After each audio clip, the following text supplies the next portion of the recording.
I record this, I have just wrapped up the first ever This Is Halloween reviews, reviewing movies that I enjoy watching around this time of year, as the time I'm recording this, which is fall. It's a long way around to get to that point. Anyway, if you missed any of that, or you missed the introduction, of course, the reason I decided to do that is because of the old song that I sing all the time, and that is, I am not a fan of horror movies. It's just not a genre that clicks with me. And the last movie I reviewed for it, Train to Busan, was a zombie movie, and I'm not a fan of zombie movies, all right? I give this old song and dance one more time out for a reason. It's because, do you know what genre, which you could consider horror movies, that I actually do love, and I love a lot? Kaiju films. I love giant monsters. Maybe it's because I was raised on Godzilla films, like the classic, Toho era Godzilla films. So you give me a giant monster wrecking a city, and I am all about it. Pacific Rim, Cloverfield, love the shit out of those movies. And that's why I was so heartbroken when the two Godzilla movies sucked. As I love that stuff. So when I saw a trailer for this film, I said, that might be something to give a watch to. It took a little convincing because, again, just based on the trailers, you'd be forgiven for feeling like this is just Zombieland, but with giant monsters. And Zombieland kind of sucked as far as I'm concerned. I know I'm in the minority on that. I know a lot of people love Zombieland, but Zombieland, one, having to do with zombies, two, having several actors in it I just feel are incredibly overrated, and three, just being kind of that early 2000s extra layer of obnoxious. I just never got into it. But, you know what actually made me, what was the final straw to make me go watch this movie, and I might have otherwise skipped it if I hadn't been with this? Looking at the cast list, one of the actors in this, the guy who plays one of the villains, spoiler alert, is actually a former Power Ranger.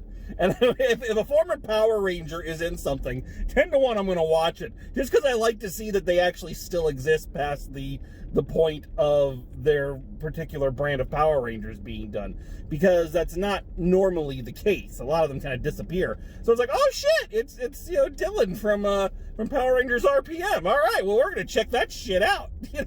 It's a stupid reason to go see a movie. But, whatever, get your butt in the seat at the end of the day. And I'm really glad I did, because this film is actually very far from Zombieland. It's his own unique thing. It kind of blends some of the tropes from Zombieland with some of the tropes from kind of these young adult type films, things like 5 Feet Apart and whatnot.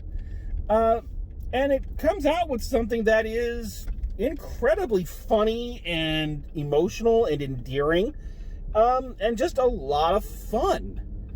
What a pleasant surprise this movie is. So what's the premise? All right, so the basic, the prelude, the thing that the Greek chorus would tell you is that a meteor was going to hit the Earth, and to stop the meteor from hitting the Earth, we sent up missiles to blow it up, naturally. Key of any Bruce Willis movie. So we send the missiles up, and they blow up the meteor, but we didn't count on the fact that all of the, nuclear waste and everything in the missiles were going to mix with stuff from the asteroid, and it rains down back on Earth, and it basically causes anything that was cold-blooded to mutate into giant monsters and whatnot. And they do what monsters do. They destroy, they wipe out most of humanity. The rest of humanity is forced kind of underground into bunkers and whatnot. And this is where we meet our lead character, Joel, who is our hero of the picture.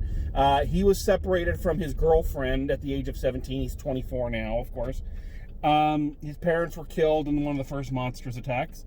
And he's the only single person in his little colony. Everybody else is paired up, and he's the only one kind of left alone. So he feels very isolated, even within this small enclave of people. He gets word that his girlfriend Amy is alive at another colony about 80-some miles away, and he decides to pack up and trek across the wilderness with all these monsters out there in order to get to her. So that's the basic premise of the movie.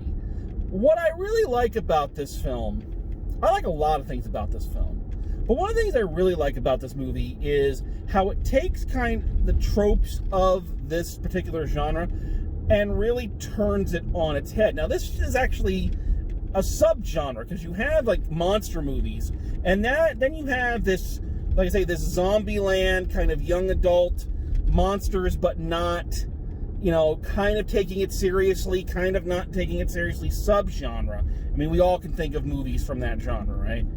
And it takes those tropes and kind of turns them on their head a bit. A lot of the things that you would see in a film like this are there, but they're used in very creative ways. For instance, in most movies like this, you get the voiceover, the narration, kind of telling you what's going on. Here they frame it in a fun way that Joel is mentally writing letters to Amy in his head as he's going through. So therefore, it's not him necessarily giving us talking to us, the audience. It's him talking to himself. That's just a little thing that they do that turns it on its head. When he's out in the wilderness, and of course he meets the grizzled survivalist, played here by Yondu himself, Michael Rooker, in a great role, and Michael Rooker's little charge, Minnow, this little girl. We all kind of know that trope, right? Because again, it's the Woody Harrelson character from Zombieland. We ain't going to team up, kid. I'm going alone. Oh, wait, we've traveled together and now we have formed a bond. But it always has to start out with I don't travel with nobody, blah, blah, blah, blah, blah. No, they meet him and they're right away like, hey, yeah, let's travel together. You're like, wait, they're not going to do the thing? They're not going to do the... No, Michael Rooker's just really cool to him right off the bat. He's very paternal and very loving. Of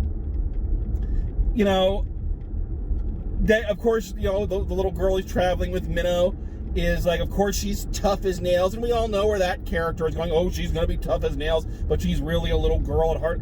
And they show that right away. That, yeah, she's being tough, but it's a defense mechanism. It's little things like that make the film its own creature. The reason I compare it to a lot of YA kind of films is that it is a coming of age story, even though he's in his early 20s, almost his mid 20s is the main character, because he's kind of been trapped in a state of arrested development for so long that this going out, and of course his character is the most useless in his colony. All he does is cook the minestrone. He's not a hunter. He freezes up when he's in danger. Again, the archetype. So watching him kind of come of age and grow and get by on his wits is really rewarding. I think that's another thing. He doesn't become this major badass. He's a thinker. He plans things out, and we get to see that he's surviving by his wits. Michael Rooker and Minnow teach him the the things he needs to survive, how to shoot his crossbow and whatnot. But really, it's him kind of thinking and observing and whatnot that really get him through, and we get to see him grow as a character and become more confident in himself. So it really is a coming of age story, which is interesting for someone of that age. I also like that this movie, the genre it is trying to be is so difficult to pull off. It is trying to be a comedy. Like I say, it's trying to be one of those too smart for the room kind of early 2000s, we're so snarky, we're going to laugh at this situation, you know, kind of thing. But there's a sincerity to it that I don't find in a lot of, there's an emotional sincerity to it. One of the best scenes in the film is a film that is a moment that when I first started watching it, I was like, oh God, okay, we're just slowing the film down. So he makes it to this little enclave. He's going to stay there for the night. And apparently, right before society got taken over by monsters, there were these robots called Mavis. I remember that because that was the name of my GPS, Mavis the Drunken GPS. But anyway, there were these robots that were supposed to be like giant iPads, basically, or basically walking, talking Alexas. And he says that he never found one that was working. And in this little trailer park where he's staying the night, he does. And I'm like, okay, I don't see what purpose this little scene is taking. We could have just cut to the next morning. This is just extending the film out, and it's kind of a dead point. And then the Mavis robot, you know, says, well, what's your full name and where were you born? He tells her, and it finds social media pictures of his parents. And it has a picture of his mom up on the screen, and it says, if you could, you know, what would you want to say to your mom? And he talks to it like he's talking to his mom. It's a really gut-wrenching scene. And again, this was a scene that when it started, I was like, okay, I don't see how this is going to pay off at all. But it does. It really does. And of course, when he finally gets to the other colony, you know, there are complications. There's a villain to fight. There's, you know, of course, you know, there's all these other things that kind of build off each other. But the movie is more about the journey and the character growth more than anything else, and that is all done really well. Big up, and I think his name is Dylan O'Brien, and I apologize. I know his first name is Dylan, but I can't remember his last name. The main actor, boy, he really does a great job here. I looked him up. Did things like The Maze Runner and a couple of other young adult things. Apparently, he was the voice of Bumblebee in Bumblebee for the few minutes when Bumblebee actually had a speaking voice. So, ups to you, buddy. And he's really good in this. It's a hard line to cross, or a hard line to walk. That level of comedy and making it funny, and it is. There are some really funny moments in this that, excuse me, that really made me laugh out loud. Just the reactions, the back and forth between characters. There's this great moment right at the beginning, kind of a character establishment moment for Joel, where a monster has made it into the bunker, and they're all the other colonists are lining up with their weapons to go fight it, and Joel's like, where do you want me? And the two big guys are like, look, Joel, we love you a lot, but, you know, we're not, you know, you're useless. You're not useless. We love you, but you freeze up in moments, and they're bouncing it back and forth, you know, really rapid fire. And he's like, wow, that speech felt really, really rehearsed. You know, it was just I'm not doing the moment justice. I just realized I probably should edit that, but I'm not going to, because I have integrity. Anyway, but walking the line with that comedy, with actual emotional pathos, because if you go too far in the comedy direction, you know, the characters can run the risk of becoming kind of flat, and you don't really care about their backstory or their pain. They're just there as a symbol of comedy. So you got to be very careful, and they think they walked that line. You know, I refer back to things like Tucker and Dale versus Evil. You know, is another film that does that perfectly, and this film is right on that level. Also got to talk about probably one of the big stars of the movie, Boy, the dog that he finds, because of course in these post-apocalyptic movies, of course you're going to find a dog, because that's what you do. And the dog's name is Boy, which is why I'm saying that. Boy has got more personality than a lot of human actors I've seen. They really do a neat thing with the character, making him almost, more intelligent than he should be. You start to wonder, and I don't know if they meant to do this. I started to wonder, like, was he affected by the radiation and all that? Just made him smarter? Because it seems like he's, again, because they're playing a lot of it for comedy, that the dog is a little too smart, but too smart in great, entertaining ways. And in really, again, character-building ways. The dog has a character, which is more than you can say for a lot of those types in movies. It's like, it's the dog. No, this dog has a personality. You know, like, his personality is, apparently he lost his master, and he still carries around her dress. And he, you know, he won't go anywhere without that dress. It's really, it's very well done. It's just, it just seems like the writer and the director really sat down and really thought these things out. And didn't just say, this would work because it's going to be funny, but said, this works because it's a character-driven piece. Honestly, if I could, funny enough, the only negative thing I can really say about this movie are the monsters themselves. The design of them. They are simultaneously over-designed and under-designed. Yeah, it's really weird, because it's like, they're these amorphous, kind of shapeless things a lot of times. They don't look very interesting. They're very blobby in a lot of cases. But all of their mouths are very detailed. Like, they got 4 or 5 mouths going on in the jaw, which is weird. It's weird to see something that is simultaneously under-designed and over-designed. And what's funny is, as I was thinking that, watching the movie, the thought that then jumped in my head is, what the fuck does it take to please me in that area? Because I can now think of several of these monster movies where I'm like, well, it was good, but the monster was boring looking. You know, I'm thinking about, like, the skull monsters from Kong Skull Island, and the dog-like monsters from The Great Wall. I remember giving that critique to those two movies and going, it was good, but, you know, the monsters were kind of boring to look at.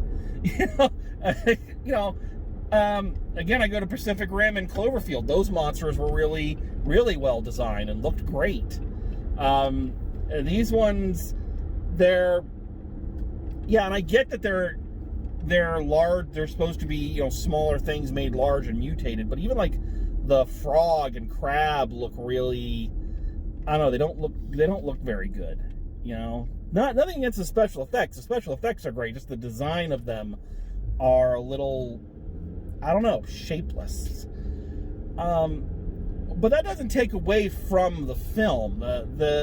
There's still a lot of, you know, heart. There's still a lot of tension. Of course, anytime you bring a dog into it, you're like, no, don't kill the dog. You're just waiting. Oh my God, I'm going to kill. But, you know they're probably not going to go there in a film like this, but you're always curious. You're always afraid of it.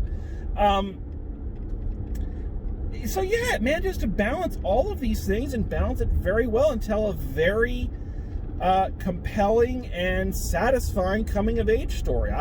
I was not expecting this. So, yeah, I don't know quite what else to say about this one. Other than, you know, the entire cast, I single out Dylan O'Brien and Michael Rooker, of course, because they're awesome. But the entire cast does a really great job in this. There's not really a weak point in it. Yeah, I don't really know what else to say. So let's get to the chase. So final grade for Love and Monsters. I am gonna go a B+ on this one. I'm not sure why I'm not going an A-. I'm not sure. There's something keeping me from giving it an A-, but I'm not sure what it is, because I thoroughly enjoyed this movie from start to finish. So I don't know why I'm giving it a B+. It's just, I just can't seem to get myself up into that A- area. But a B+ is still really good, especially this year. You know, I told my girlfriend when I was like, I'm going to go review this movie, and it's not going to get a C. And she didn't believe me. She's like, what? So, So yes, we seem to have broken the sea train. So yay us. All right. So I know that new reviews are kind of few and far between this year. It's whatever I can pull up at the drive-through I always call it the drive-through, the drive-in, or what I can pull up on in demand. But you know, sometimes you find a gem. Sometimes you find a gem. So, and this movie is definitely one. It's on demand. It's on streaming services. So go check it out. I think you'll enjoy it. So, again, new stuff's kind of hard to come by, but we're going to do the best we can, and we're going to get through. Drive Home Reviews is here for you. So thank you all for watching. And as always, drive safe, and I will see you at the movies.